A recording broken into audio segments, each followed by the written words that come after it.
அம்மா வந்தா मुझे खाने के लिए दे दो அப்படின்னு. எனக்கு ஆனா மனசு பூரா அம்மா காலை தொட்டு கும்பணும். அவளை கிட்ட நான் பாக்கியமாச்சு இது. அம்மா நீ ஏதோ நேற்றுக்கு சொன்னம்மா கிட்ட வந்த வாய்ப்பை விட்டு விட்டாயேன்னு, அது என்னம்மா? புகுந்த வீடோ மாமியார் வீடோ அல்ல, இது ஒரு தாய் வீடு. கல்யாணம் பண்ணுமே என்ன பண்ணலான்னு பார்த்த உடனே தெரிஞ்சது இந்த மாதிரி பையன் இருக்கான்ட்டு போய் விசாரிச்சோம் அவங்க வீட்டுல. அம்மா சொன்னேன், என்ன கேட்காம நீ என்னவுமே செய்யாத, இந்த மாதிரி அம்மா இந்த மாதிரி வரன் இருக்கு, அவங்க சொல்லியிருக்காங்க, பையனும் இதே படிச்சிருக்கான், இவளும் அதே படிச்சிருக்கா, என்ன பண்ணணும்னு தெரியல, அவ விரும்புறாங்க இந்த பொண்ணை கல்யாணம் பண்ணிக்கணும்னு நினைக்கிறாங்க, என்னமா பண்ணலான்னு. நீ போய் உன் கௌரவத்தை விட்டு கொடுக்காத, நம்ம பொண்ணு நிறைய படிச்சிருக்கா, விட்டு கொடுக்காத அப்படின்னது. என்ன பண்ணாலும் இனிமே என்ன கேட்காம என்னத்தையுமே செய்யாத, ஒவ்வொரு விஷயமும் என்ன கேட்டே செய் அப்படின்னு. அப்பதான் வார அருள்வாக்கு போவோமே, ரொம்ப கம்மி பைசா.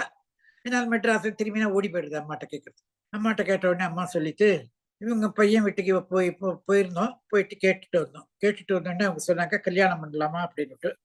அப்புறம் அவங்க சொன்னதெல்லாம் அம்மாட்ட சொல்லி கேட்டுட்டு அம்மா என்ன சொல்லலாம் அதன்படி பண்ணிட்டு இங்கே போய் நிச்சயதார்த்தம்லாம் பண்ணிட்டு வந்துட்டோம். 90 பண்ணிட்டு வந்தோம் ஜனவரியில. அதுக்குள்ள கல்யாணம் பண்ணிக்குவாங்க. 90 ஆகஸ்ட்ல கல்யாணம் டெல்லியில தான் வச்சு பண்ணணும். நாங்க டெல்லியில போய் கல்யாணத்தையும் பண்ணிட்டு. இப்ப அம்மாட்ட கேட்டாங்க, நீ வருவியா அம்மா? நான் வருவேன், கல்யாணத்தை நான் வந்து பார்ப்பேன் அப்படின்னு. இது வரப்போறதுன்னு சொல்லியிருக்கேன் அப்படின்னு. சரின்னு சொல்லிட்டு கல்யாணம் ஏழி முகூர்த்தம். இதுக்கு முன்னாடி என்ன ஆயிடுச்சுனாக்க, கோவில்ல அம்மாட்ட அருள்வா கேட்கறேன் கல்யாணத்துக்குலாம் முன்னாடி. அம்மாட்ட கேட்க, இந்த மாதிரி இந்த பையனை கல்யாணம் பண்ணிக்கணும்னு சொல்றாங்க, இந்த பையன் ஒரே கோத்திரமா, அது பண்ணிக்க கூடாதுன்னு சொல்றாங்களே, என்னமா பண்ணுவேன் நானுங்கிறேன். அதுக்கு எங்க அக்கா கூட வந்திருக்கா. அம்மா சொல்றது, இது மாதிரி விளக்கு போடுறாள் உங்க அக்கா, அவளை கல்யாணம் பண்ணித்த சொல்லு, ஒரே கோத்திரம் பண்ணக்கூடாதுனாக்கா.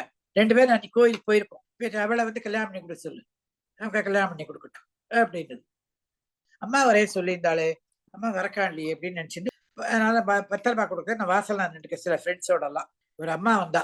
அந்த அம்மா எப்படின்னு கேட்டா காவி உடை போட்டுன்னு இருக்கா. கிட்டத்தட்ட ஒரு 40, 45, 50 வயசுக்குள்ளதான் இருக்கும் அந்த அம்மாவுக்கு. அங்கேன்னு ஹிந்தியில கேட்கிறேன், முஜே கானே கே லியே தே தோ அப்படின்னு. காணை கிடையாதுன்னு நான் சொல்ல, உள்ள போய் பார்த்துட்டு வாங்க, ஏதாவது இருந்தா எடுத்துன்னு வாங்கோ அப்படின்னு சொல்லிட்டு இருக்கேன். போனவா லேசில வரல, இந்த கல்யாணத்துக்கு வைக்கிற பட்சணங்களா இருக்குமே அதை கொஞ்சம் இருந்தா கொடுப்போம் அப்படின்னு சொல்லிட்டு பாக்குறேன். அவங்க தேடி பிடிச்சி எங்க ஏதோ கொண்டு வரும்போது இந்த அம்மாவை காணா போயிட்டேன். ஐயோ என்னடா பண்றதுன்னு பார்த்தேன். அப்புறம் தெரிஞ்சு எனக்கு அது அம்மா தான், அப்புறம் தான் தெரிஞ்சது.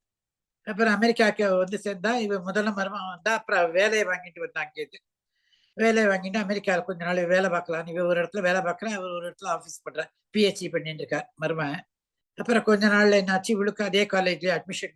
நான் அவ்வளவு மார்க் வாங்கியிருக்கேன், சிஜிபிஏ எல்லாம் அவ்வளவு நல்லா வாங்கியிருக்கேன், எனக்கே அதுல கிடைக்கல அப்படின்னு இவளுக்கு.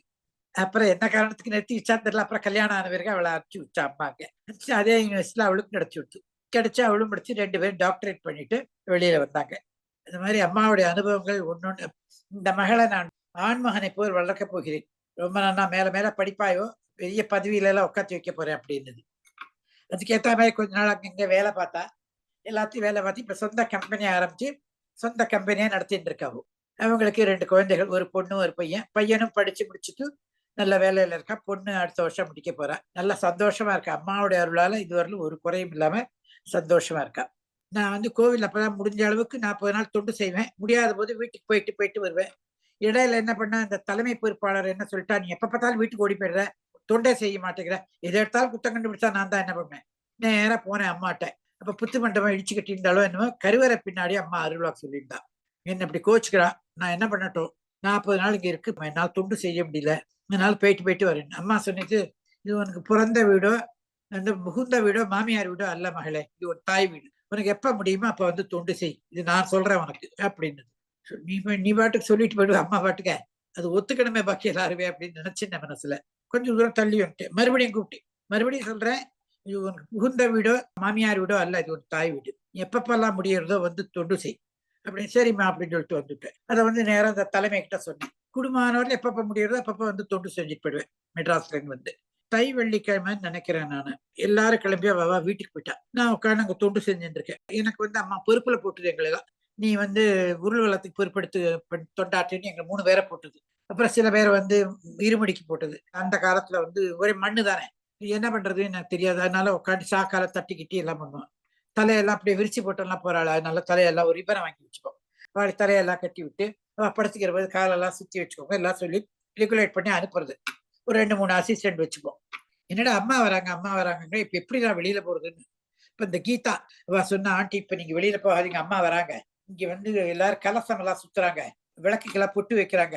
கரெக்ட்டா அம்மா வந்தா. என்ட்ரன்ஸ்லயே கைய தலைக்கு மேல கூப்பி, தேவிகளா, ஓம் சக்தி தேவிகளா அப்படின்ட்டே வந்தது அம்மா. சொல்லிட்டாளேன்னு சொல்லிட்டு நாங்க 2 பேரும் வாய மூடி வேலை பண்ணிட்டு இருக்கோம். கரெக்ட்டா அங்கேருந்து என்கிட்ட வந்து நின்னுட்டா அம்மா. "நீ என்ன பண்ற? விளக்குக்கு பொட்டு வைக்கிற." "அது எதுக்காக பொட்டு வைக்கிற?"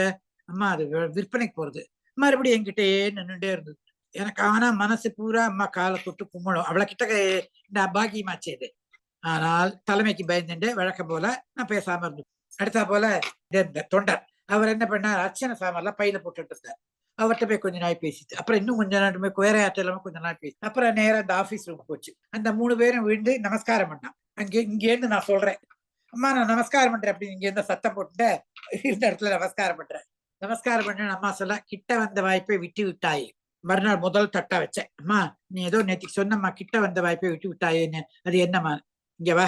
நான் வரும்போது அந்த அம்மாட்ட என்ன பேசிட்டு இருந்தேன் அப்படின்னு. எந்த வேலை செஞ்சாலும், எந்த தொண்டு செஞ்சாலும் பேசக்கூடாது. பேசாம செய்யணும். அமைதியா செய்யணும். அப்பதான் அதுக்கு முழு பலனும் கிடைக்கும் அப்படின்னுது. உனக்கு அருள் கொடுக்கறதுக்கும் தான் நான் வந்தேன். என்ன பொழுது போகாம அங்க வந்தேன்னு நினைச்சியா நீ? காலில் விழுந்து நமஸ்காரம் பண்ணி கேட்டியா நீ? அதானே உங்ககிட்ட எவ்வளவு நேரம் நின்று அவங்ககிட்ட. ஏமா நான் எப்படிமா கேட்பேன்? எந்த தலைமையோ அந்த தலைமையை பேரை சொல்லி இந்த மாதிரி சண்டை போட்டா நான் என்னமா பண்ணுவேன்? அதுக்காக வேண்டிதான் பயந்து போய் நான் பண்ணலாமா? நீ எத்தனை நாளைக்கு பொறுத்தையா இருக்க பயப்பட போற? உனக்காக என்னைக்கு வாழ கத்துக்க போற? இதை கேள்வி அம்மா. தெரியாதனமா பண்ணிட்டேமா, என்ன மன்னிச்சுக்கோமா அப்படின்னு. சரி சரி இன்னும் 2 வாய்ப்பு தரேன் அப்படின்னுது. 2ஆம் தடவை பொங்கல் போது நான் எல்லாருமே கிளம்பி போயிட்டாங்க. நான் மட்டும் இருக்கேன். அம்மா வந்தாச்சு. அந்த சாவித்திரியை கூப்பிடு பேரை சொல்லி. கூட்டமான கூட்டங்க அருள்வாக்குக்கு. நான் வந்த உடனே அம்மா உள்ள போச்சு. பின்னோடய நானும் போனேன். போய் உட்காருங்கம்மா அப்படின்னு உட்காண்டேன். ஒரு 20 நிமிஷம் அருள்வாக்கு எனக்கு. உன் வேலையெல்லாம் முடிச்சிட்டியோ இல்லையா? 2 பெண்களுக்கு எல்லாம் ஆயிடுச்சோ இல்லையோ? இந்த பெத்த தாய் ஒத்தி இருக்கேன்னு உனக்கு. இந்த தாய்க்கு என்னைக்காவது செய்யணும்னு தோணித்தா? சரி என்ன பண்ணலாம்? சரி வீட்டுக்கு கிளம்பி மறுநாளே ஓடிட்டேன்.